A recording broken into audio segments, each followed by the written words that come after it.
Welcome. It's Monday morning of Passion Week. Early this morning, Jesus and the disciples traveled the 2 miles back to Jerusalem from Bethany. As the disciples draw near to Jerusalem, Jesus, being a little hungry, spots a fig tree along the path. Israel is often characterized as a fig tree in the Old Testament. As he approaches the tree looking for fruit, he finds that there is none on it. So Jesus then curses the fig tree, which symbolizes the judgment of God upon his nation.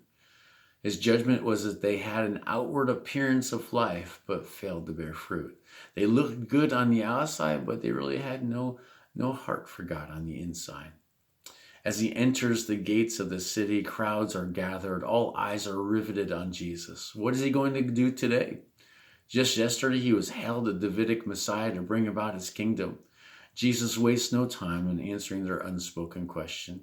He goes straight to the temple. Having been there the night before, he knows what to expect. The money changers and the merchants selling sacrificial animals in the court of the Gentiles. They were preying upon the religious devotion of the Passover pilgrims. They had an outward appearance of doing right, but their hearts were really far from God. In response to that, Jesus turns over the tables and throws out all the merchants and consumers alike. Then he refuses entrance to anyone carrying goods back into the temple.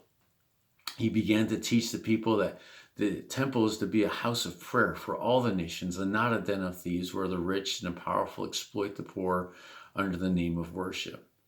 By doing this action, Jesus directly challenges the religious Jewish authority, and they are confronted with a glaring corruption of worship.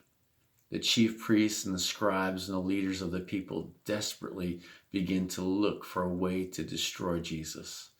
Jesus had directly challenged their authority with truth of the situation. Jesus is shaking things up and setting things right, just the way the Messiah was expected to do. The common people loved what they were seeing. But you and I know, as a result of that day, the cleansing of the temple further sealed the death sentence of Jesus. The religious leaders will not put up with the challenge of their authority. Jesus must die. That evening, Jesus and the disciples will leave Jerusalem once again, only to come back the following morning. I hope you'll join us.